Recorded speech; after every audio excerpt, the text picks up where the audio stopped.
Bismillahirrahmanirrahim.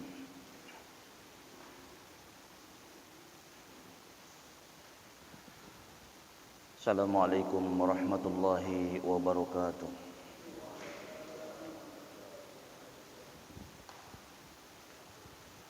Alhamdulillahi rabbil alamin.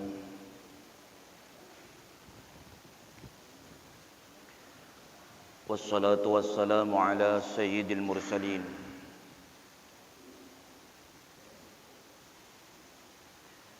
Al-qail fi sahihain man yuridillahu bihi khairan yufaqihu fid din wa ala alihi wa ashabihi wa man tabi'ahum bi ihsanin ila yaumiddin. Amma ba'd. Fa ya ikhwati wa ikhwani fid din, a'azzani Allah wa iyyakum, hadirin jamaah Masjid Al-Hikmah yang semoga dimuliakan, disehatkan dan dirahmati oleh Allah tabaraka wa taala. Alhamdulillah, pertama kita panjatkan puji dan syukur kita kehadrat Allah tabaraka wa taala yang telah melimpahkan kepada kita banyak sekali kenikmatan, baik itu nikmat duniawiyah. Allah anugerahkan kepada kita harta yang berlimpah. Allah anugerahkan kepada kita rumah yang megah. Allah anugerahkan kepada kita kendaraan-kendaraan yang mewah. Terlebih Allah Subhanahu wa taala berikan kepada kita kenikmatan diniyah, yakni dua kenikmatan yang hanya Allah Subhanahu wa taala berikan kepada hamba-hamba yang dicintainya saja, yaitu nikmat iman dan nikmat Islam. Sehingga dengan nikmat-nikmat ini, alhamdulillah, di pagi yang berbahagia ini Allah Subhanahu wa taala kembali kumpulkan kita di Masjid Al-Hikmah yang kita cintai ini untuk melanjutkan kembali kajian kitab Salasatul Usul, kitab yang ditulis oleh Syekh Muhammad At-Tamimi rahimahullahu ta'ala.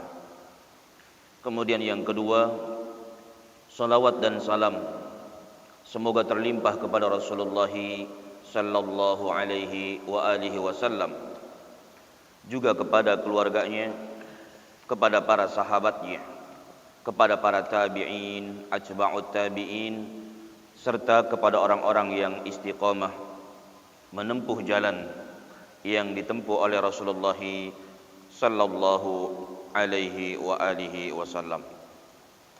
Ikhwati wa ikhwani fid din, azzani Allah wa iyyakum. Kita lanjutkan kembali kajian kitab Salasatul Usul.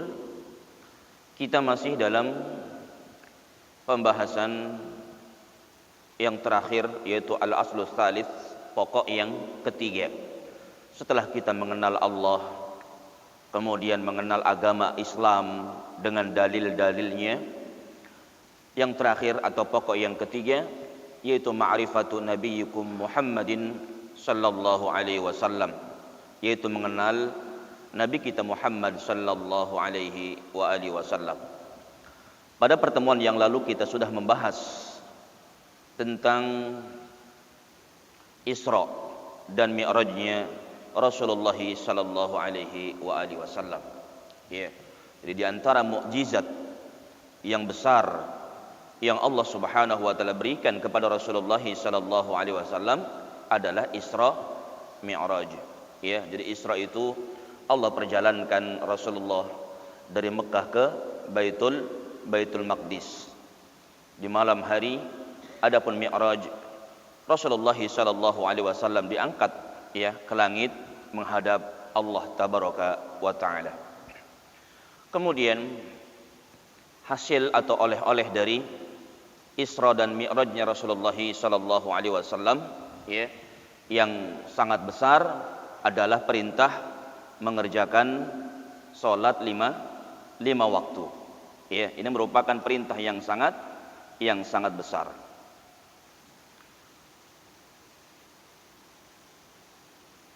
Karena salat, ikhwati wa ikhwani fiddin, a'azzani Allah wa iyyakum,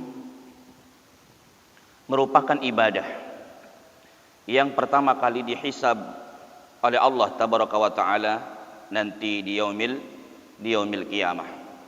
Maka sedikit kita akan sampaikan tentang pentingnya salat ini. Kenapa perintah salat ini tidak melalui perantara malaikat Jibril alaihi salam. Jadi perintah salat ini langsung kepada Rasulullah sallallahu alaihi wasallam. Jadi ini menunjukkan bahwasanya salat ini merupakan perkara yang sangat penting. Ya, merupakan perkara yang sangat penting. Dan termasuk juga yang menunjukkan bahwasanya salat ini merupakan perkara yang sangat penting karena salat merupakan rukun kedua dari 5 rukun Islam. Ya, kita tahu rukun Islam yang pertama adalah mengucapkan 2 kalimat syahadah. Yang keduanya adalah salat. Sebagaimana disebutkan dalam hadis riwayat Imam Muslim dari Umar bin Khattab radhiyallahu taala anhu. Yani ada seorang laki-laki yang datang kepada Rasulullah sallallahu alaihi wasallam, kemudian dia bertanya, "Ya Muhammad, akhbirni 'anil Islam." Wahai Muhammad, kabarkan kepadaku tentang Islam. Maka kemudian Rasul mengatakan, anta syahada alla ilaha illallah. Islam itu adalah engkau bersaksi bahwasanya tidak ada Tuhan yang berhak diibadahi dengan benar kecuali Allah tabaraka wa taala. Wa anna Muhammadar Rasulullah, dan engkau bersaksi bahwasanya Muhammad sallallahu alaihi wasallam adalah utusan Allah. Kemudian wa tuqimas salata, kau dirikan salat, wa tu'tiyaz zakata, kau tunaikan zakat, wa tasuma ramadhana, kau berpuasa di bulan Ramadan, wa tahujjal baita in istata'ta ilaihi sabila, engkau berpuasa di bulan Ramadan jika engkau berhaji ke Baitullah jika engkau mampu jalan menuju ke sana. Jadi ini dalil tentang ya bahwasanya salat memiliki peranan yang sangat penting karena salat merupakan rukun kedua ya dari apa? Dari rukun Islam. Kemudian di antara perkara yang menunjukkan bahwasanya salat merupakan perkara yang sangat penting karena salat ini merupakan wasilah, ya, merupakan perantara untuk mendekatkan diri kita kepada Allah tabaraka wa taala. Makanya kata Syekh Utsaimin rahimahullah taala mengatakan, as-salatu summiyat bis-salati li'annaha shillatun bainal abdi wa rabbih. Kenapa salat itu dinamakan dengan salat? Karena salat, ikhwati wa ikhwani fiddin, azzani Allah wa iyyakum, merupakan penyambung antara hamba dengan Allah tabaraka wa taala, antara seorang hamba dengan Allah. Lihat ketika kita sholat, kita sedang bermunajat dengan Allah tabaraka wa taala, jadi wasilah ya. Makanya ketika kemarin Isra Mi'raj kita ceritakan, awal perintah sholat itu gak tanggung-tanggung 50 waktu. Coba kalau misalkan sampai sekarang perintah sholat 50 waktu, gimana kira-kira? Keluar dari apa ini? Indoporland ya, depan lampu merah itu kan macetnya masya Allah.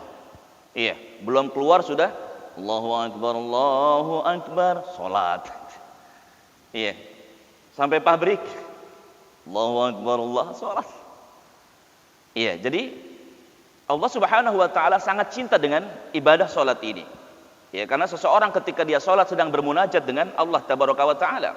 Sebagaimana disebutkan dalam hadis riwayat Imam Bukhari, Rasulullah sallallahu alaihi wasallam bersabda, "Inna ahadakum idza shalla yunaji rabbahu." Sesungguhnya salah seorang di antara kalian ketika dia salat, dia sedang bermunajat dengan Allah tabaraka wa taala. Oleh karenanya ikhwati wa ikhwani fiddin, azzani Allah wa iyyakum, ya, ketika kita salat, hadapkan hati dan wajah kita kepada Allah. Termasuk ketika sujud, ya, berdoa kepada Allah tabaraka wa taala, karena waktu yang paling dekat kita dengan Allah tabaraka wa taala adalah ketika kita sholat, terutama ketika waktu sujud. Jadi banyak minta sama Allah. Kalau sekarang mungkin banyak permintaan-permintaan kita yang belum dikabulkan oleh Allah tabaraka wa taala, coba berdoa di waktu ini. Karena dalam kondisi seperti ini kita sedang dekat dengan Allah tabaraka wa taala. Ya, teman-teman yang mungkin pengen beli rumah, ya, coba minta di waktu yang seperti ini. Teman-teman yang mungkin pengen beli mobil, ya, atau mungkin yang sekarang masih jomblo, ya, masih ada di sini yang jomblo. Ada ya, ya depan kita ini kayaknya. Ya, yang pakai batik kayaknya jomblo nih. Iya. Jadi berdoa di waktu-waktu mustajab. Iya, jadi akan dikabulkan oleh Allah tabaraka wa taala. Termasuk juga disebutkan dalam hadis riwayat Imam Muslim. Allah Subhanahu wa taala berfirman, hadis qudsi ya. Allah Subhanahu wa taala berfirman, "Qasamtus salata baini wa baina 'abdi nisfaini." Aku membagi salat antara aku dengan hambaku dua bagian. Wali 'abdi ma sa'ala, dan untuk hambaku apa yang dia minta, kata Allah tabaraka wa taala. Qala al-'abdu, berkata hamba, alhamdulillahi rabbil alamin. Jadi ketika kita sholat, kita membaca alhamdulillahi rabbil alamin. Qala Allah ta'ala, Allah tabaraka wa ta'ala berkata, hamidani abdi, hambaku telah memujiku. Ya, ketika kita baca alhamdulillahi rabbil alamin. Wa idza qala, dan ketika hamba mengucapkan ar-rahmanir rahim, ya, ketika seorang hamba mengucapkan Ar-Rahmanir Rahim, qala Allah Ta'ala asna alayya abdi, Allah Subhanahu wa taala berkata hambaku memujiku. Wa idza qala, ketika hamba mengatakan maliki yaumiddin, qala Allah Subhanahu wa taala berkata majjadani abdi, hambaku telah menyanjungku. Wa qala marratan fawwada ilayya abdi, ya, fa idza qala iyyaka na'budu wa iyyaka nasta'in, ketika hamba mengucapkan iyyaka na'budu wa iyyaka nasta'in, kemudian Allah mengatakan hadza baini wa baina abdi, ini antara aku dengan hambaku. Iyyaka na'budu wa iyyaka nasta'in. Jadi Allah mengatakan dalam ketika kita membaca iyyaka na'budu wa iyyaka nasta'in, ini antara aku dengan hambaku, kata Allah tabaraka wa ta'ala. Wali abdi ma sa'ala, dan untuk hambaku apa yang dia minta. Karena ketika kita mengucapkan iyyaka na'budu, hanya kepadamu ya Allah kami beribadah, ini untuk siapa? Allah tabaraka wa ta'ala. Wa iyyaka nasta'in, dan hanya kepadamu kami minta pertolongan, ini untuk kita. Dan Allah mengatakan wali abdi ma sa'ala, untuk hambaku apa yang dia minta. Dan kata para ulama, ikhwati wa ikhwani fi din, azzani Allah wa iyyakum, kenapa didahulukan iyyaka na'budu wa iyyaka nasta'in, hanya kepadamu kami beribadah dan hanya kepadamu kami minta pertolongan. Artinya ketika kita ingin permintaan-permintaan kita dikabulkan oleh Allah tabaraka wa taala, maka hendaklah kita sibukkan diri kita beribadah kepada Allah tabaraka wa taala.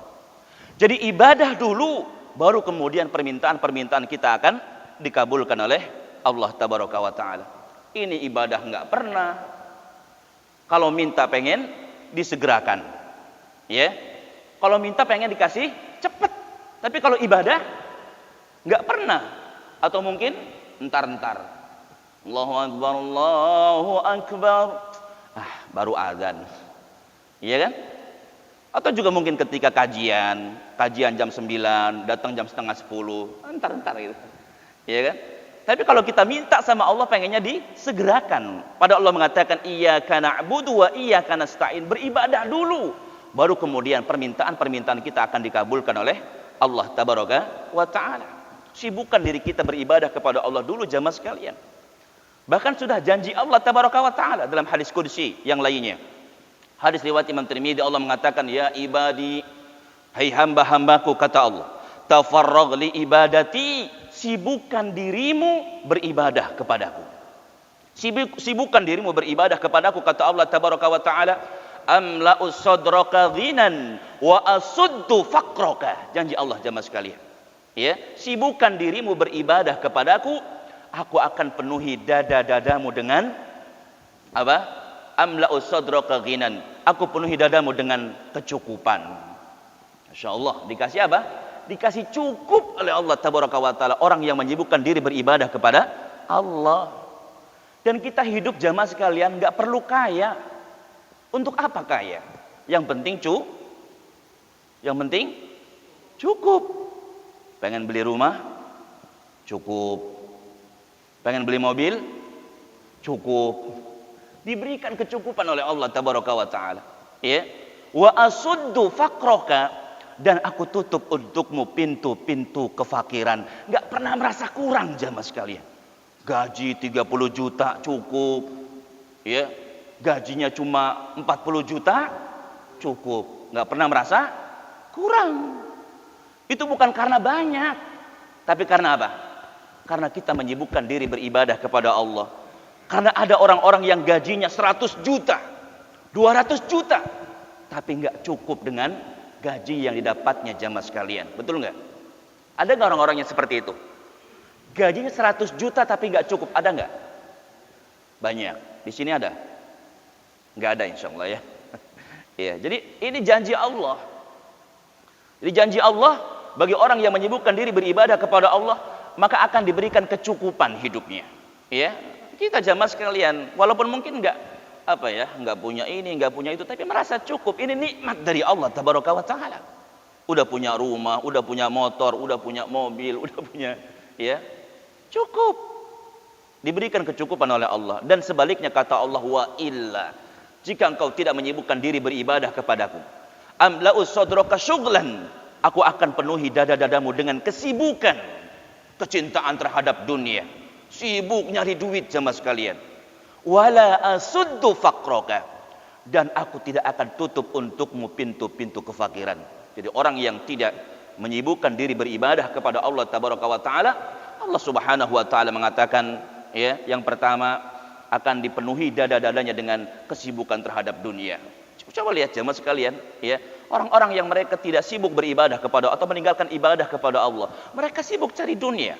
Pagi-pagi berangkat, ya, jam berapa? Jam 3:30 sudah berangkat, ya, berangkat nyari duit. Kemudian meninggalkan sholat. Kalau misalkan dia berangkat kerja, kemudian tetap di jalan sholat, ini lain lagi. Berarti dia termasuk orang-orang yang menyibukkan diri beribadah kepada Allah. Ada orang-orang jamaah sekalian berangkat kerja 3:30, meninggalkan sholat subuh, ya, meninggalkan sholat sunnah 2 rakaat sebelum subuh, ya. Termasuk juga meninggalkan ibadah-ibadah yang lainnya. Jadi Allah Subhanahu wa taala mengatakan, ketika seorang hamba mengatakan iyyaka na'budu wa iyyaka nasta'in, ini antara aku dengan hambaku, wali abdi ma sa'ala, dan untuk hambaku apa yang dia minta. Jadi jamaah sekalian, kalau kita pengen dibantu sama Allah, kalau kita pengen ditolong sama Allah tabaraka wa taala, yang pertama ini dulu, ibadah kepada Allah. Perbaiki ibadah kita.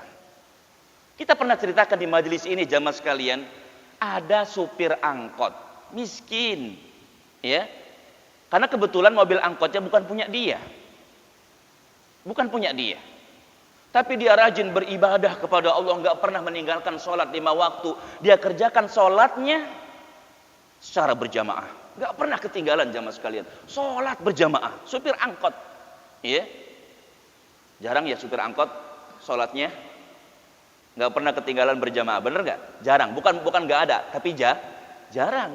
Karena masya Allah, terkadang kan mereka ngejar apa? Ngejar setoran, ya kan? Sibuk gitu, ya, sibuk. Tapi ini ada, ya.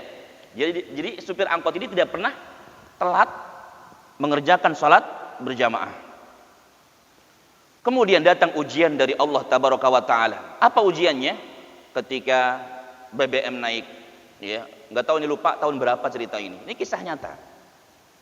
Yang jelas pemilik angkot menjual mobilnya. Jadi mobilnya dijual. Maka jadilah supir angkot ini pengangguran, ya. Tapi dia yakin ini adalah ujian dari Allah tabaraka wa taala, karena yang namanya manusia yang tinggal di dunia ini semuanya akan diuji oleh Allah tabaraka wa taala. Benar kan ya? Semua kita jemaah sekalian akan mendapatkan ujian dari Allah. Sekalipun mungkin ujian itu bermacam-macam atau berbeda-beda. Antara satu dengan yang lainnya ujiannya nggak sama jemaah sekalian. Ada yang diuji dengan sakit, ya, Pak Haji kemarin, ya. Mudah-mudahan Allah Subhanahu wa taala berikan terus kesehatan. Termasuk juga ada yang diuji dengan kehilangan anak yang sangat dicintainya. Najwa jemaah sekalian, Februari kemarin, tanggal 2, meninggal dunia, ya. Allahumma ighfir laha warhamha wa'afiha wa'fu anha. Jadi macam-macam ujian itu. Bahkan ada yang kekurangan harta. Allah Subhanahu wa taala sebutkan dalam surat Al-Baqarah ayat 155. Iya. Allah Subhanahu wa taala berfirman, "Wa lanabluwannakum bi syai'in minal khaufi wal ju' wa naqsin minal amwali wal anfusi was tsamarat." Dan sungguh kami uji kalian bi syai'in minal khauf, dengan sedikit ketakutan. Ya, takut virus, takut menagih utang. Iya. Takut enggak? Sama yang nagih utang takut enggak? Enggak takut. Takut istri. Iya. Ini merupakan ujian dari Allah. Takut sama atasan, ya. Takut sama Pak RW misalkan. Ya, takut sama Pak RT. Ini ujian dari Allah. Wal ju', termasuk juga ada yang diuji dengan kelaparan. Ya. Wa naqsin minal amwal, kekurangan harta. Wal anfusi, ada yang diuji dengan jiwa sakit, ditinggalkan orang-orang yang dicintainya, ya. Kemudian was tsamarat, kekurangan buah-buahan. Jadi orang hidup di dunia ini akan mendapatkan ujian dari Allah Tabaraka wa Ta'ala. Hanya saja ujiannya berbeda-beda. Ada yang diuji dengan kesulitan, bahkan ada yang diuji dengan kemudahan-kemudahan. Dikasih kaya oleh Allah, hartanya banyak jamaah sekalian. Kalau misalkan ada orang yang kaya, kemudian dia rajin beribadah kepada Allah Tabaraka wa Ta'ala, berarti dia selamat dari ujian Allah Tabaraka wa Ta'ala. Ya, ada orang duitnya banyak, tapi masih tetap datang ke masjid berjamaah, kemudian masih sering baca Quran, masih sering duduk di majelis ilmu. Ini berarti selamat dari ujian Allah Tabaraka wa Ta'ala.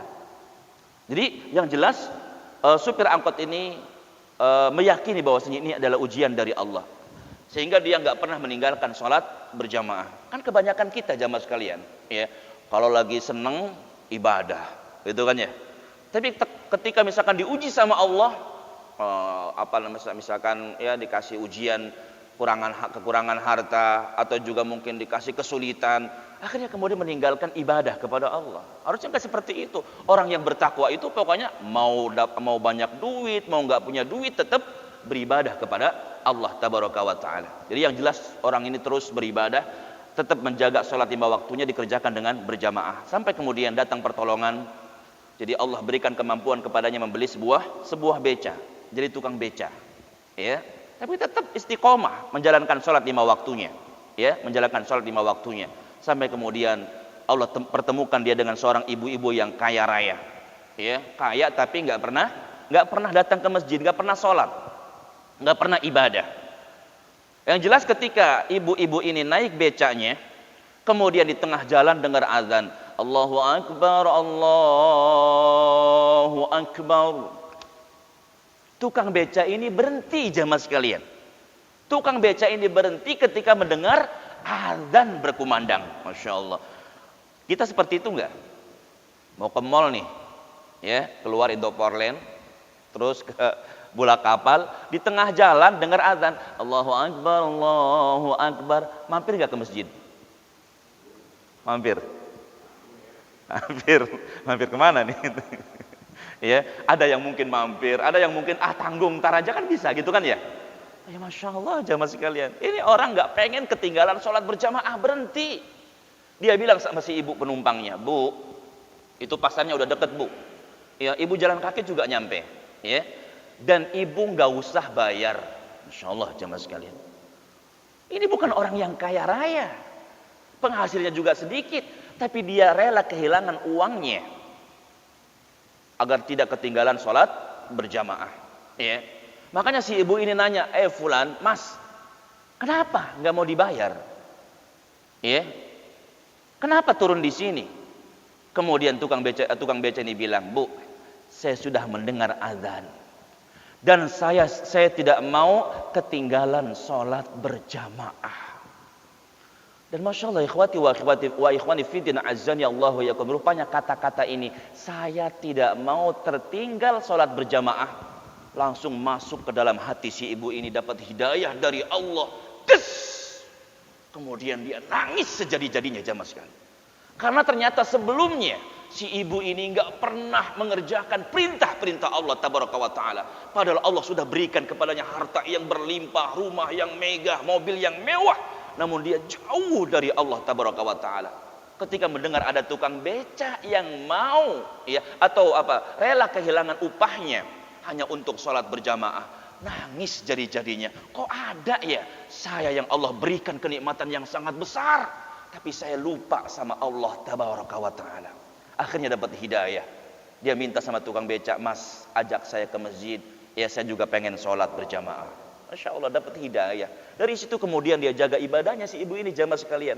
Dan dia merasa berhutang jasa sama tukang beca. Ketika berhaji, dia ajak tukang beca ini. Cuma tukang beca ini karena merasa nggak pantas ya menerima pemberian itu, kemudian ditolaknya secara halus. Akhirnya si ibu ini memberikan apa? Memberikan mobil, ya mobil angkot, ya buat usaha tukang beca ini. Akhirnya tukang beca ini balik lagi jadi tukang beca. Sekalipun naik jabatannya, jemaah sekalian, tetap dia menjaga sholat 5 waktunya. Kan berbeda dengan kita ya. Kita kalau lagi miskin sering banget ngaji. Kalau lagi miskin sering banget sholat. Kalau lagi miskin sering banget qiyamul lail. Tapi ketika dikasih kaya, jabatannya naik, lupa sama Allah tabaraka wa ta'ala. Ada nggak di sini yang kayak gitu? Ada di sini yang kayak gitu? Nggak ada yang jawab? Ada? Nggak ada ya? Iya, Masya Allah. Kebanyakan kan gitu jemaah sekalian. Orang itu ketika diuji dengan kekayaan, mereka lupa kepada Allah tabaraka wa ta'ala. Jadi yang jelas, sekalipun dia anak jabatan, apalagi bisa kebeli lagi mobil satu lagi, mobil 2, 3, 4, 5, jadi bosnya supir angkot, bisa bolak-balik haji jamaah sekalian. Sekalipun demikian dia nggak lupa sama Allah tabaraka wa ta'ala, tetap dia jaga sholat 5 waktunya. Jadi lihat, ibadah dulu perbaiki, baru kemudian apa yang kita minta akan diberikan oleh Allah tabaraka wa ta'ala. Wali abdi masalah. Kalau kita pengen disayang sama Allah jamaah sekalian, Nabi perintahkan kita sayangi dulu nih makhluk Allah. Irhamu man fil ardi yarhamkum man fis sama. Lihat, sayangi oleh kalian makhluk Allah yang ada di muka bumi ini. Sayangi istri, sayangi anak, sayangi pembantu kalau punya, sayangi kedua orang tua kita, sayangi tetangga-tetangga kita, sayangi sahabat-sahabat kita. Maka Allah yang ada di langit akan sayang kepada kita jamaah sekalian. Ya, jadi mulai dari apa? Dari kita perbaiki ibadah kita kepada Allah tabaraka wa ta'ala. Termasuk sering kita sampaikan surat Al-Lail, fa amma man a'ta wattaqa wa saddaqa bil husna fasanuyassiruhu lil yusra. Maka adapun orang yang gemar memberi, apa yang diberikan? Apa saja jemaah sekalian. Allah enggak menyebutkan objeknya, fa amma man a'ta. Maka adapun orang yang memberi, apa yang diberikan? Apa saja. Yang punya duit, infakkan hartanya. Yang punya tenaga, sedekahkan tenaganya. Ya. Yang punya senyum, sedekahkan senyumnya. Apa saja. Termasuk zikrullah, berzikir, ya, mengucapkan subhanallah, alhamdulillah, itu termasuk sedekah. Ya, berikan jamaah sekalian. Fa amma man a'ta. Maka adapun orang yang memberi, wattaqa, dan bertakwa kepada Allah, wasaddaqa bil husna, dan membenarkan dengan adanya surga nanti di akhirat, fasanuyassiruhu lil yusra, maka kelak kami berikan kepadanya kemudahan. Kalau hidup kita pengen diberikan kemudahan oleh Allah tabaraka wa ta'ala, mudahkan dulu urusan saudara kita jamaah sekalian. Tolong saudara kita yang sedang kesulitan. Ada tetangga kita yang kesulitan. Pak, kenapa? Ya, saya ada kesulitan. Apa kesulitannya, Pak? Anak saya, Pak, pengen beli sepeda. Berapa harganya? Kemarin saya cek di toko, harganya 1.500.000, Pak. Oh gitu. Bapak punya duit berapa? 50.000, Pak. Bantu cuma sekalian. Tambahin kekurangannya. Kira-kira ada nggak tetangga yang kayak gini? Hah? Ada nggak, Pak? Masya Allah ya. Tetangga yang peduli dengan tetangganya. Tetangganya sedih itu Masya Allah ikut sedih. Ya, ini tetangga yang baik.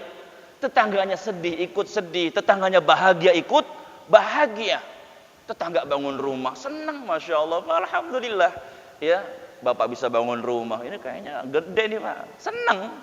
Iya. Tetangganya sakit datang ke rumahnya ikut merasakan sakit jamaah sekalian. Ini tetangga yang baik. Ya, ini tetangga yang baik. Bukan tetangga yang kalau misalkan ngelihat tetangganya sakit, alhamdulillah. Ya, tetangganya tabrakan, alhamdulillah. Ya, bukan tetangga yang kalau misalkan tetangganya senang kemudian dia sedih. Tetangganya bangun rumah, kesel. Ya, bukan tetangga yang seperti itu. Jadi yang jelas sayangi makhluk Allah yang ada di muka bumi ini, Allah yang ada di langit akan sayang kepada kita jamaah sekalian.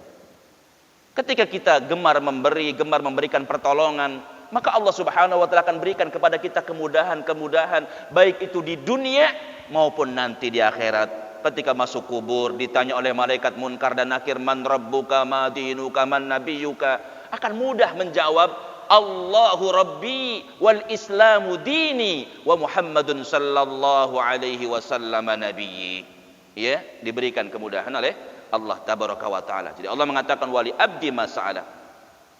Fa idza qala ihdinas siratal mustaqim siratal ladzina an'amta 'alaihim ghairil maghdubi 'alaihim waladdallin. Qala Allah mengatakan hadza li abdi, ini untuk hambaku, wali abdi ma sa'ala, dan untuk hambaku apa yang dia minta. Emang apa yang diminta oleh kita ketika kita baca ini jamaah sekalian? Ihdinas siratal mustaqim. Ya Allah, tunjukkan kami ke jalan yang lurus. Masya Allah. Ikhwati wa ikhwani fiddin, a'azzani Allah wa iyyakum. Dulu pernah kita mendengar adanya seorang Nasrani, yang mereka mengatakan bahwasanya kita ini belum berada di atas kebenaran, belum berada di atas jalan yang lurus. Kenapa? Karena kita masih sering meminta kepada Allah, ihdinas siratal mustaqim. Ya Allah, tunjukkan kami ke jalan yang lurus. Jadi katanya kita ini masih belum berada di jalan yang lurus. Ini penafsiran mereka, ya. Sah-sah saja mereka mengatakan itu, silahkan. Ya. Jamaah sekalian, kita ini boleh mengatakan apa saja, silahkan. Bebas. Ya. Bilang ini anak ini apa, ya. Bilang masjid ini apa, terserah, silahkan. Tapi ingat, semua perkataan kita akan dimintai pertanggungjawabannya di hadapan Allah nanti di yaumil qiyamah. Ya. Orang boleh bilang radikal, orang boleh bilang ekstrim, orang bilang misalkan ini itu, silahkan, bebas, hurriyah, bebas. Tapi ingat, ma yalfidhu min qaulin illa ladaihi raqibun atid. Tidak ada satu perkataan pun yang terucapkan dari lidah kita ini kecuali akan dicatat oleh malaikat raqib dan malaikat atid. Ingat ikhwati wa ikhwati fiddin, azzani Allah wa iyyakum. Ihdinas siratal mustaqim. Jadi ikhwati wa ikhwani fiddin, ihdinas siratal mustaqim, kita minta kepada Allah jalan yang lurus, ya, agar ditunjukkan jalan yang lurus. Ihdinas siratal mustaqim. Ya Allah, tunjukkan kami ke jalan yang lurus. Ini artinya apa jamaah sekalian? Bukan berarti kita belum berada di jalan yang lurus. Kita sudah berada di jalan yang lurus. Terus kenapa kita minta kepada Allah ihdinas siratal mustaqim? Ya Allah, tunjukkan kami ke jalan yang lurus. Ini kita minta kepada Allah agar kita bisa istiqomah di atas melakukan ketaatan kepada Allah. Jamaah sekalian, ana mau tanya, istiqomah itu berat atau ringan? Hah? Berat jamaah sekalian. Ya, istiqomah itu berat. Yang ringan itu istirahat. Ya. Ada yang bilang gitu ya, istiqomah itu berat, yang ringan istirahat. Masya Allah. Kita pernah dengar muadzin puluhan tahun. Kita tahu keutamaan orang yang adzan jamaah sekalian. Ya, kita tuh kalau adzan diperintahkan dikeraskan. Ya, ini ada muadzin kita ya, Masya Allah. Ya, itu pahalanya besar jamaah sekalian. Semua yang mendengar, manusia, jin, pepohonan, bebatuan, itu mereka akan menjadi saksi kebaikan yang dia lakukan nanti di yaumil qiyamah. Saya lihat, Masya Allah, lihat keutamaan muadzin, ya, keutamaan muadzin jamaah sekalian. Termasuk dosa-dosanya diampuni oleh Allah tabaraka wa taala. Jadi dalam kisah yang disebutkan oleh Al-Imam Al-Qurtubi dalam kitab At-Tadhkirah ini menceritakan tentang muadzin yang adzan puluhan tahun, Ya, puluhan tahun jamaah sekalian. Namun ketika akan meninggal dunia, ya dulu itu adanya nggak pakai mikrofon, nggak kayak sekarang. Ya, jadi kalau adzan itu naik, ya ke atap. Ya, adanya di atap biar kedengaran. Allahu Akbar, Allahu Akbar. Ya berkedengaran semua. Nah satu hari ketika dia mau azan naik ke atap, kemudian dia turunkan pandangannya ke bawah. Ternyata di bawah ada seorang wanita yang cantik jelita. Ini kelemahan laki-laki jemaah sekalian. Ya, kelemahan laki-laki adalah pada wanita. Ma taraktu fitnatan adarru 'ala rijali minan nisa. Tidaklah aku tinggalkan fitnah yang paling besar bagi laki-laki, ya, kecuali perempuan. Jadi perempuan merupakan fitnah yang paling besar bagi laki-laki. Ya, banyak para pejabat melakukan korupsi gara-gara perempuan. Ya, puluhan tahun jadi camat kok miskin aja. Itu camat sebelah sana itu kayaknya kaya ya. Coba ikuti caranya. Gitu kan. Akhirnya apa? Ya udah gitu kan. Masya Allah. Gara-gara perempuan. Lihat ikhwati wa ikhwani fiddin. Kemudian yang tadinya mau azan gak jadi, dia turun. Didatangi si wanita itu. Dia mengatakan, ya fulanah, hai fulanah, saya pengen nikah dengan kamu. Gimana caranya? Dan ternyata si wanita ini agamanya Nasrani. Sehingga dia mengatakan, wahai fulan, kita gak bakal bisa nikah karena agama kita berbeda. Kita akan bisa nikah kalau kamu mau masuk agama saya. Insya Allah. Akhirnya wal'iyadu billah. Kemudian dia keluar dari Islam. Jamaah sekalian, orang yang murtad itu ibadah-ibadahnya hilang semuanya. Ya. Kalau misalkan mati dalam keadaan kafir, maka dia akan masuk ke dalam nerakanya Allah tabaraka wa taala kekal selama-lamanya. Ya. Jadi dia murtad, keluar dari Islam, kemudian dia nikah. Kalau nggak salah pas malam pertama, kemudian dia naik ke atap rumahnya, ya benerin apa gitu. Namanya tinggal di rumah mertua kan disuruh-suruh biasanya. Ya. Atap bocor, kemudian nggak ada tukang mungkin, suruh benerin atap. Qadarullah jatuh. Ya, jatuh kemudian meninggal dunia. Lihat cuma sekalian. Jadi istiqomah itu berat. Bahkan mungkin ada di antara kita yang dulunya sudah setiap hari baca Quran 1 juz, sekarang mungkin sudah ditinggalkan. Atau mungkin ada di antara kita yang dulunya sudah ngafal setiap harinya 1 halaman, sekarang sudah ditinggalkan. Lihat berat istiqomah itu. Ada mungkin di antara kita yang rajin melakukan qiyamul lail, sekarang sudah ditinggalkan. Ya. Jadi istiqomah itu berat. Makanya kita harus sering minta kepada Allah tabaraka wa taala, ihdinas siratal mustaqim. Ini di antara doanya, ya. Ya Allah, tunjukkanlah kepada kami jalan yang lurus. Siratal ladzina an'amta 'alaihim. Jalannya orang-orang yang Kau berikan nikmat kepada mereka, ghairil maghdub, bukan jalannya orang-orang yang dimurkai, alaihim pada mereka, waladhdallin, dan bukan jalannya orang-orang yang sesat. Ya, jadi ini Allah mengatakan ini untuk hambaku dan untuk hambaku apa yang dia minta. Wallahu a'lam. Jadi ini yang kedua ketika kita sholat sedang bermunajat dengan Allah tabaraka wa taala. Kemudian yang ketiga yang tadi kita sebutkan, sholat adalah merupakan amalan yang pertama kali dihisab nanti di yaumil qiyamah. Jadi sholat jamaah sekalian, sebelum amalan-amalan ibadah yang lainnya dihisab, sholat dulu yang dihisab oleh Allah tabaraka wa taala. Kalau sholatnya sudah baik, maka yang lainnya insya Allah baik. Ya. Orang itu dilihat dari apa? Barometernya sholat. Kalau sholatnya bagus, maka amalan-amalan yang lainnya ikut bagus. Tapi kalau sholatnya jelek jemaah sekalian, maka bisa dipastikan amalan yang lainnya juga jelek. Dan nanti di yaumil qiyamah, Rasulullah sallallahu alaihi wasallam bersabda, "Inna awwala ma yuhasabu bihil abdu yaumal qiyamati min amalihi salatuhu." Sesungguhnya amalan yang pertama kali dihisab oleh Allah tabaraka wa taala nanti di yaumil qiyamah dari amalnya adalah salatnya. Ya, adalah salatnya. Fa in saluhat faqad aflaha wa anjaha. Jika salatnya bagus, maka sungguh dia beruntung dan dia akan sukses masuk ke dalam surganya Allah. Jadi kalau salatnya apa? Kalau salatnya bagus, ya, wudunya bagus, salatnya bagus, ya, kemudian kalau laki-laki dikerjakan di masjid, maka dia akan beruntung dan dia akan sukses. Sebaliknya, wa in fasadat kata Nabi, jika salatnya rusak, ya, salatnya ada mungkin yang sehari semalam cuma sekali, ya, itu pun kalau kerja di tempat kerja doang karena nggak enak sama teman-temannya. Ada yang salatnya seminggu sekali, Jumatan doang. Ya, sholatnya rusak. Ada juga yang sholatnya setahun 2 kali. Sholat Idul Fitri sama Idul Adha. Ada juga yang sholatnya sekali-kalinya. Itu pun pengennya di depan imam. Apa itu? Disolatin. Ya, disolatin. Jadi kalau sholatnya jelek jemaah sekalian, kalau sholatnya jelek kata Nabi SAW, faqad khaba wa khasira. Ya, dia termasuk orang yang rugi. Ya, orang yang nanti akan menyesal di yaumil qiyamah. Kemudian Allah mengatakan, Rasul mengatakan, fa in taqasa min faridatin syai'a. Kalau misalkan amalan yang wajibnya itu ada yang kurang, atau sholatnya ini mungkin jelek gitu ya.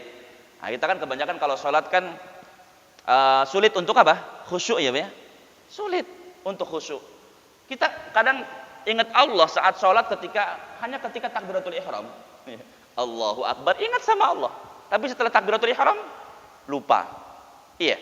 Kebanyakan begitu enggak? Iya, kebanyakan ya. Sulit untuk khusyuk jamaah sekalian. Karena Masya Allah, iblis itu nggak pernah berhenti memalingkan kita dari jalan Allah. Ketika dengar azan, dibisikin, entar aja berangkatnya.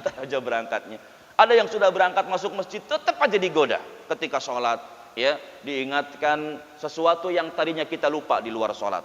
Ya, berangkat sholat nyari kunci nggak ketemu-temu. Ketika sholat, Allahu Akbar, di atas kulkas kayaknya. Ya. Masya Allah. Bahkan terkadang ide-ide cemerlang muncul ketika sholat jemaah sekalian.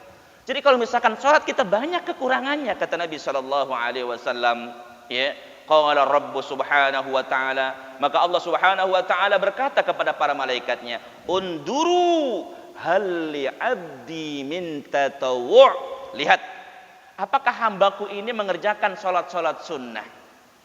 Ya. Apakah hambaku ini mengerjakan sholat-sholat sunnah? Fatukmilu bihi man taqasa minal faridah. Kemudian kalian sempurnakan kekurangan sholat wajibnya itu dengan sholat sunnahnya. Maka lihat jamaah sekalian, sholat sunnah itu akan menutupi kekurangan sholat wajib. Termasuk juga puasa-puasa sunnah, amalan-amalan sunnah yang kita lakukan. Ini akan menutupi kekurangan atau menambal kekurangan dari amalan-amalan wajib yang kita kerjakan. Jadi kalau ada kekurangan akan ditutupi dengan amalan-amalan sunnah. Wallahu a'lam. Jadi ini hadis tentang salat merupakan amalan yang pertama kali dihisab oleh Allah tabaraka wa taala nanti di yaumil qiyamah. Kemudian yang keempat, salat adalah latihan atas beragam bentuk peribadatan. Ya, latihan atas beragam bentuk peribadatan. Karena ketika kita sholat kan dilatih untuk apa? Sabar, ya kan? Sabar juga ibadah. Ketika taraweh nanti nih, ya. Pas taraweh, kebetulan imamnya Ustadz Irham, gitu. Bacanya panjang, ya. Ini kan butuh apa? Kesabaran. Mana belum makan asinan? Gimana kira-kira, Pak? Sholat taraweh, imamnya bacanya panjang, gimana kira-kira? Diem, ngikutin terus? Apa ada kode-kode gitu? Ya, Masya Allah, kita pernah Allahu Akbar. Dengar kalau bacaannya panjang. Bismillahirrahmanirrahim. Misalkan baca surat Yasin. Enggak jadi imamnya tuh Allahu Akbar. Ya, karena ada kode dari makmum gitu. Iya, jadi memang ya gimana jemaah, tapi imam juga harus ngikutin makmum juga sih. Artinya kalau misalkan di lingkungan sini belum terbiasa dengan yang ya panjang, pelan-pelan lah, dikit-dikit ya. Setengah halaman dulu gitu. Baru kalau misalkan sudah senang, tambah lagi lah 3/4 gitu kan. Iya. Jadi sedikit-sedikit ya. Jadi jangan sekaligus. Iya. Jadi tetap jadi imam yang baik. Iya. Ini yang keempat, merupakan latihan atas beragam bentuk peribadatan. Karena ketika kita sholat dilatih untuk apa? Untuk sabar, ya, dan lain sebagainya. Yang kelima, sholat adalah permohonan atas perkara-perkara yang penting. Ya, ketika kita sholat meminta perkara-perkara yang sangat penting. Tadi diantaranya adalah minta istiqomah. Kemudian dan pencegahan dari perbuatan-perbuatan keji dan munkar. Jadi sholat ini jamaah sekalian, kalau kita lakukan dengan khusyuk, kita hadapkan wajah dan hati kita kepada Allah Tabaraka wa Ta'ala, maka sholat kita akan menjauhkan kita dari perkara-perkara yang keji, dari perbuatan-perbuatan keji dan munkar. Ya. Allah Subhanahu wa Ta'ala berfirman, ini dalilnya. Jadi kalau sholat itu adalah permohonan atas perkara-perkara yang penting. Jadi kalau misalkan kita punya urusan, ya, yang sepertinya sulit kita selesaikan jamaah sekalian, coba sholat. Allah Subhanahu wa Ta'ala berfirman dalam surat Al-Baqarah ayat 45, wasta'inu bis-sabri was-shalah. Minta tolonglah kalian kepada Allah dengan sabar dan dengan sholat. Ya, perbaiki sholat kita, maka nanti akan ditolong oleh Allah. Jamaah sekalian, Anda pernah dapatkan cerita tentang seorang bisnismen, ya. Dia lagi merintis bisnis, ya. Kemudian dapat klien di Jakarta. Dia tinggal di daerah kayak Jogja atau apalah gitu. Ya, dapat klien dari Jakarta. Janjian, ya, sepekan itu 3 kali. Dan waktunya berbeda-beda. Satu hari Senin, satunya hari Rabu, satunya hari Sabtu. Kemudian dia mikir, ya namanya baru merintis kan, duitnya masih belum ngumpul. Ya, ini kalau misalkan saya Ahad ke sana untuk ketemu klien hari Senin, nanti Seninnya pulang lagi, Selasa balik lagi untuk ketemu yang Rabu, nanti balik lagi. Ini ongkosnya besar. Atau juga mungkin nginep di hotel juga biayanya besar. Akhirnya apa jamaah sekalian? Dia nanya sama sahabatnya, Fulan, saya punya masalah seperti ini. Diceritakan kalau dia itu sedang ada kesulitan, ada masalah. Terus solusinya apa jamaah sekalian?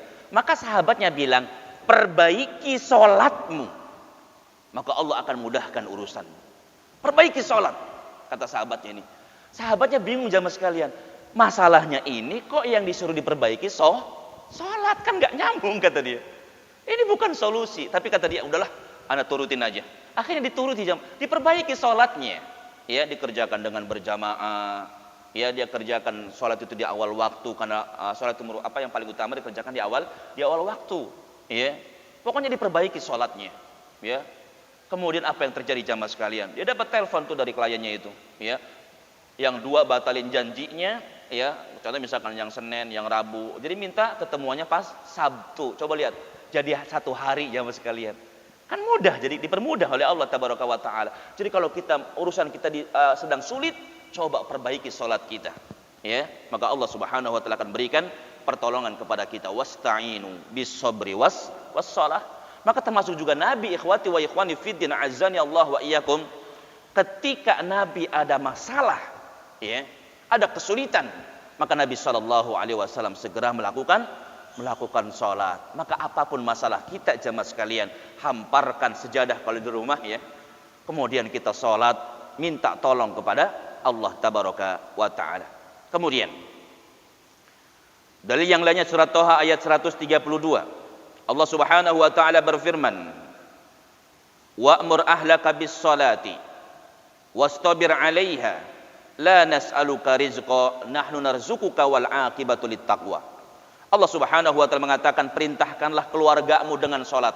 Jadi kita diperintahkan untuk mengajak keluarga kita untuk sholat. Ya, istri, ya, tetap kita perintahkan untuk sholat di awal waktu. Anak-anak kita, bahkan kalau misalkan ada yang masih kecil, ya, sudah mumayyiz, sudah ngerti kalau masjid itu tempat ibadah, ya ajak ke masjid jamaah sekalian. Latih mereka untuk apa? Untuk beribadah kepada Allah Tabaraka wa Ta'ala. Latih mereka untuk sholat berjamaah. Ya, bahkan Rasul memerintahkan kita untuk memerintahkan anak-anak sholat ketika usia mereka 8 tahun, ya. 7 tahun, afwan. Muru auladakum wa hum abna'u sab'i sinin. Perintahkan, ya, anak-anak kalian sholat ketika usia mereka 7 tahun. Wadribuhum, dan pukullah mereka, wa hum abna'u asyri sinin, ya, ketika usia mereka 10 tahun. Artinya kalau misalkan 10 tahun masih susah, ya, diajak sholatnya, maka boleh dipukul, tapi dengan pukulan yang tidak membahayakan, ya, dengan pukulan kasih sayang, ya. Tujuannya untuk apa? Nakut-nakutin, untuk mendidik mereka. Dan Allah mengatakan wastabir 'alaiha, sabar, ya, ketika melakukan sholat ini. La nas'aluka rizqa, kami enggak minta kepadamu rizki, kata Allah. Jadi dengan sholat ini Allah nggak diuntungkan sama sekali jamaah sekalian. La nas'aluka rizqa. Allah nggak dapat keuntungan ketika kita sholat. Beda kalau misalkan pengusaha, ya orang misalkan pengusaha ayam, bawahannya rajin, atasan dapat untung nggak? Dapat untung nggak? Dapat kan ya?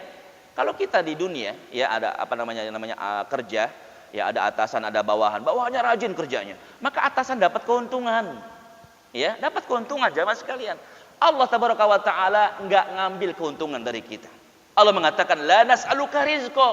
Kami enggak minta kepadamu rezeki kata Allah tabaraka wa taala. Artinya salat kita untuk kita, baca Quran kita untuk kita, puasa kita untuk kita, termasuk ibadah-ibadah yang lainnya. Itu bukan untuk Allah tapi untuk kita jamaah sekalian.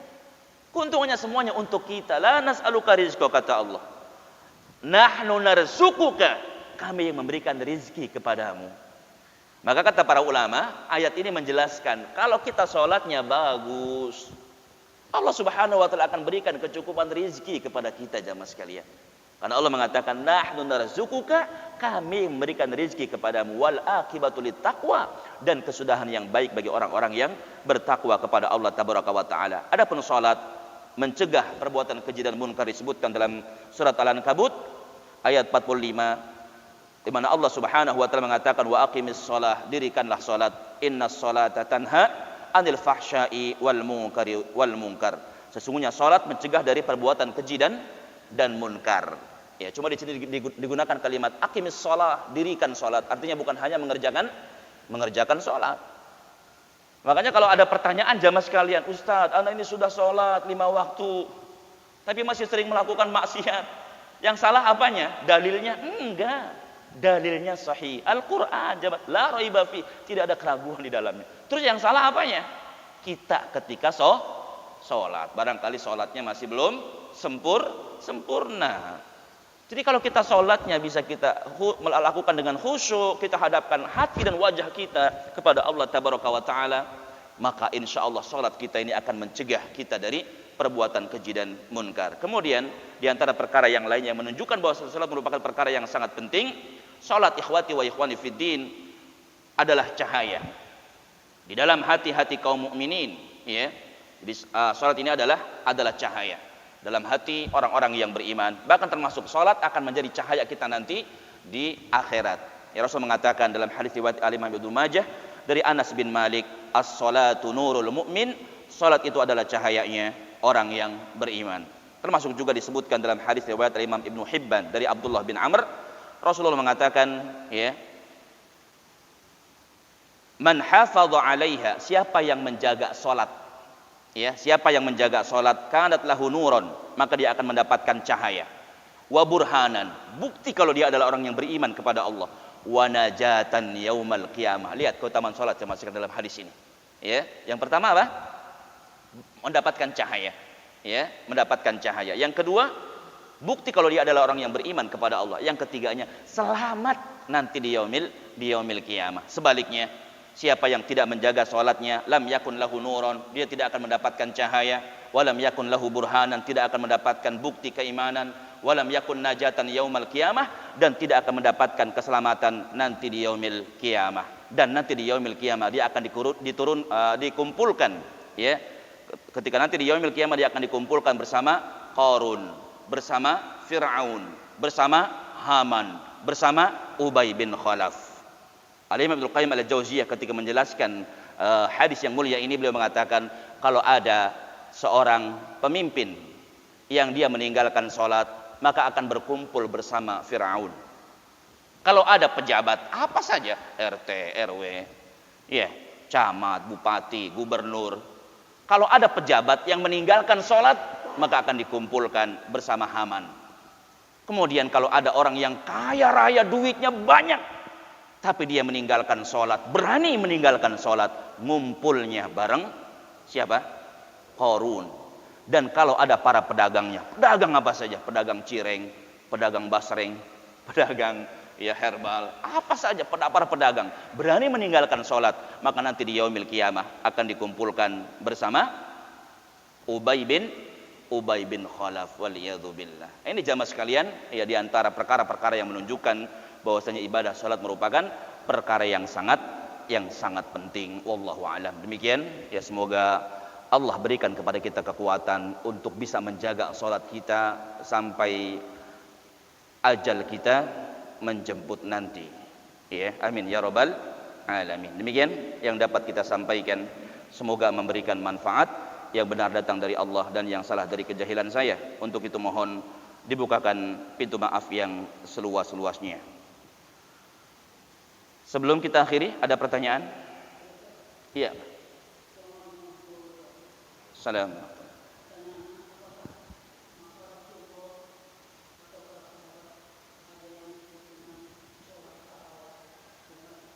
Apakah?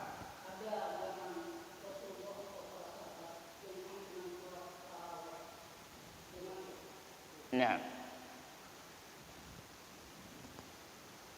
adakah di zaman sahabat penyebutan salat tarawih?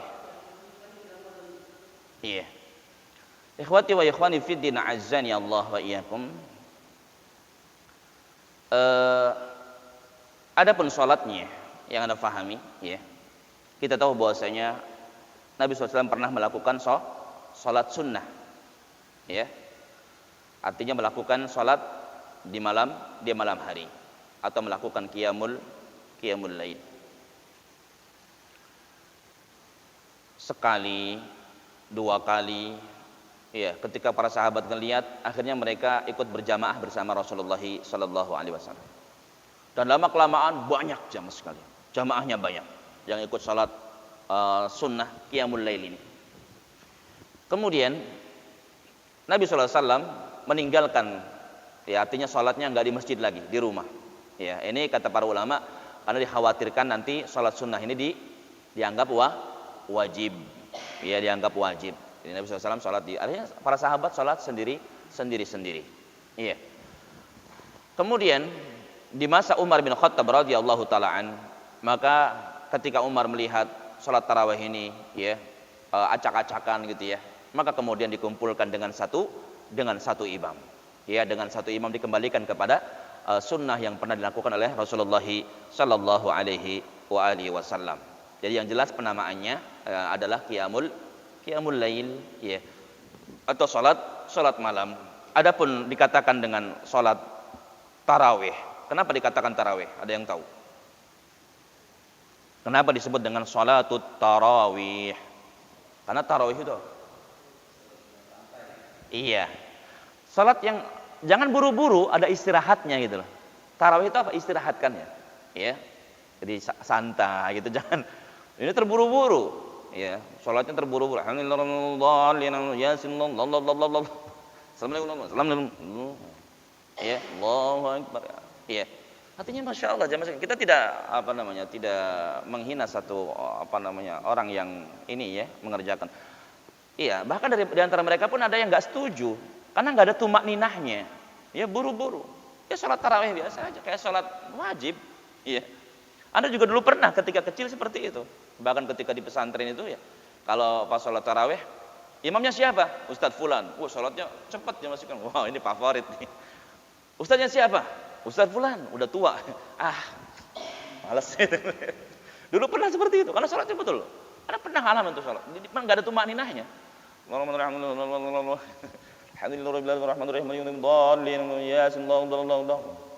Ya, jadi yang paling cepat itu favorit. Ya. Jadi penamaan tarawih itu karena memang sholatnya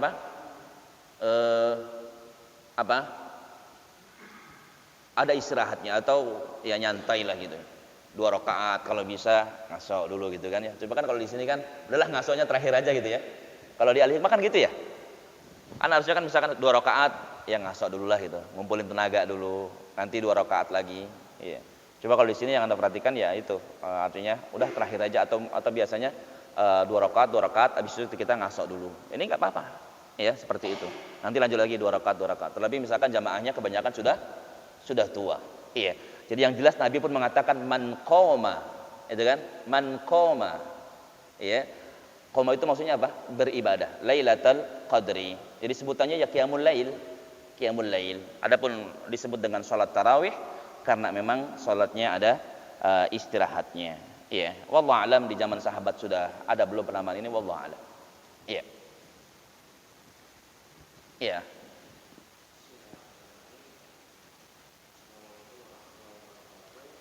Assalamualaikum warahmatullahi wabarakatuh.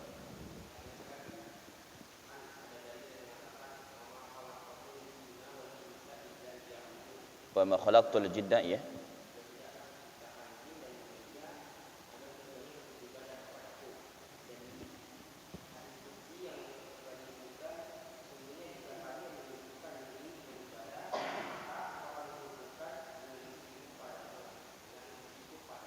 Aku akan penuhi dadamu dengan kecukupan dan aku akan tutup untukmu pintu-pintu kefakiran, ya. Oh iya, iya, iya betul betul. Apakah harus sholat terus gitu? Harus, ya kerjanya gimana? Nah, harus difahami. Ikhwati wa ikhwani fi din azani Allah yakum barakallahu fikum. Yang namanya ibadah, definisinya apa kemarin sudah kita sampaikan, ya. Ibadah itu adalah semua perkataan, semua perbuatan yang mendatangkan kecintaan dan keridhaan Allah tabaraka wa taala. Baik itu yang terlihat maupun yang tidak terlihat, itu ibadah, ya. Jadi ibadah itu semua perkataan, semua perbuatan yang mendatangkan kecintaan dan keridhaan dari Allah tabaraka wa taala, baik itu yang terlihat maupun yang tidak terlihat. Artinya apa? Ya ibadah bukan hanya sholat, ya bukan hanya baca Quran, tapi termasuk bekerja juga ibadah. Makanya teman-teman ketika berangkat kerja niatkan untuk ibadah, ya niatkan untuk ibadah sehingga akan mendapatkan dua, pertama pahala dari Allah, yang keduanya mendapatkan bulanan, gaji bulanan. Lihat, kalau kita kerja niatnya cari duit, ya dapat duit tapi tidak dapat pahala dari Allah. Jadi niatkan untuk ibadah, nafkahin anak istri, ya maka akan bernilai ibadah, ya termasuk juga ya pokoknya ibadah itu bukan hanya sholat atau itu yang tadi disebutkan, ya tapi bisa kerja kalau diniatkan untuk ibadah, dagang kalau diniatkan untuk ibadah, termasuk juga kalau misalkan kita niatkan bantu tetangga yang hajatan, ya niatnya karena Allah tabaraka wa taala, itu juga bernilai pahala, ya termasuk ibadah. Bahkan ketika seorang suami melampiaskan syahwatnya kepada istrinya yang sah, itu juga termasuk ibadah. Jadi ibadah itu pokoknya definisinya itu, ya segala sesuatu, ya baik perkataan maupun perbuatan yang mendatangkan kecintaan dan keridhaan dari Allah tabaraka wa taala, yang terlihat kayak sholat, puasa, zakat, ya baca Quran, pokoknya yang kelihatan ataupun yang tidak kelihatan. Seperti apa? Rasa takut dalam hati kita, berharap kepada Allah, yakin, tawakal, itu kan nggak kelihatan, tapi semuanya adalah termasuk ibadah kepada Allah tabaraka wa taala, karena itu termasuk perkara yang dicintai Allah. Wallahu a'lam. Ya, barakallahu fiik. Ya, Pak Haji.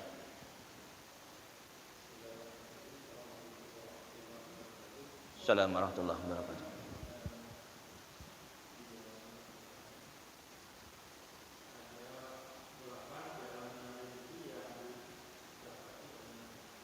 Delapan jalan untuk mendapatkan rezeki, ya.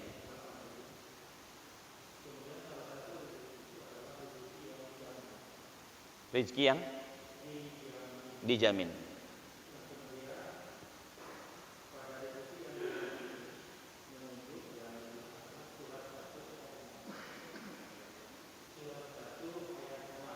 Enam.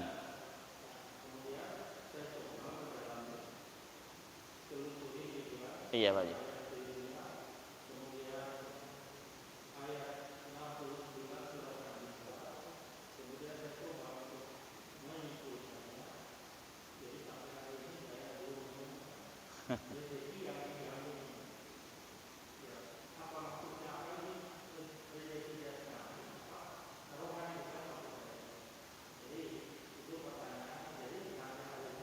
Belum.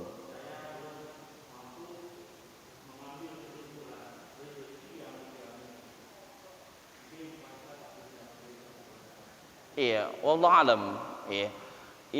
Yang saya yakini, ya, yang saya yakini Pak Haji, semua rizki manusia itu dijamin oleh Allah tabaraka wa taala. Di semua rizki manusia, terlebih rizki berupa apa? Berupa harta. Itu semuanya sudah dijamin oleh Allah Tabaraka wa Ta'ala. Iya.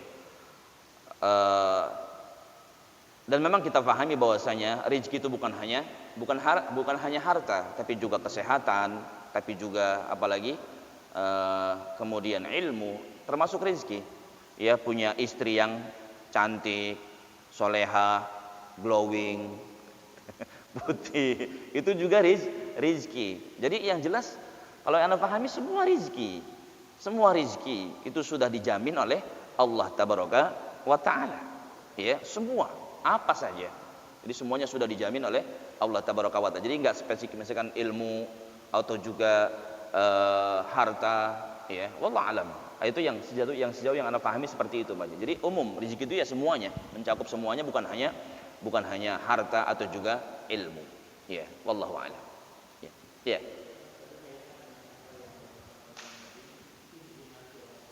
Iya. Kami.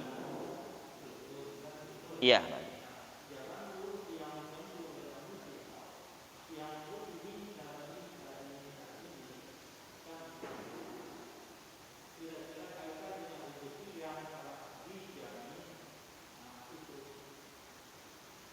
Hmm.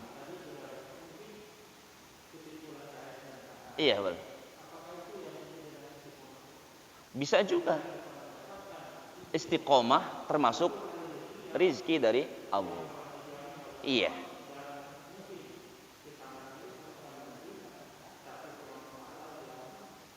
Sampai menuju surganya Allah. Iya, ya, itu termasuk juga. Ya, bisa jadi istiqomah yang Allah berikan kepada kita ini juga termasuk anugerah atau rizki yang diberikan oleh Allah Tabaraka wa Ta'ala. Nah, Pak Haji, barakallahu fikum, jazakumullahu khairan. Nah, cukup ya?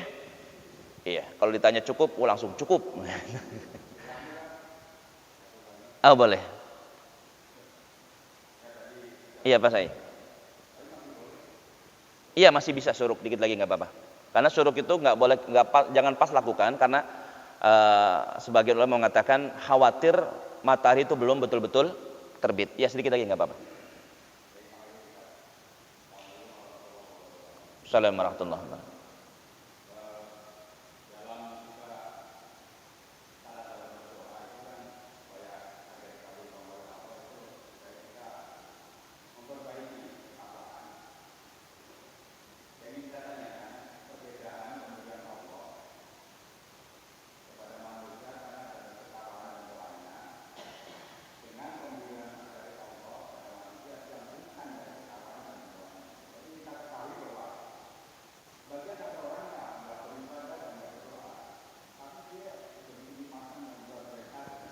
Iya.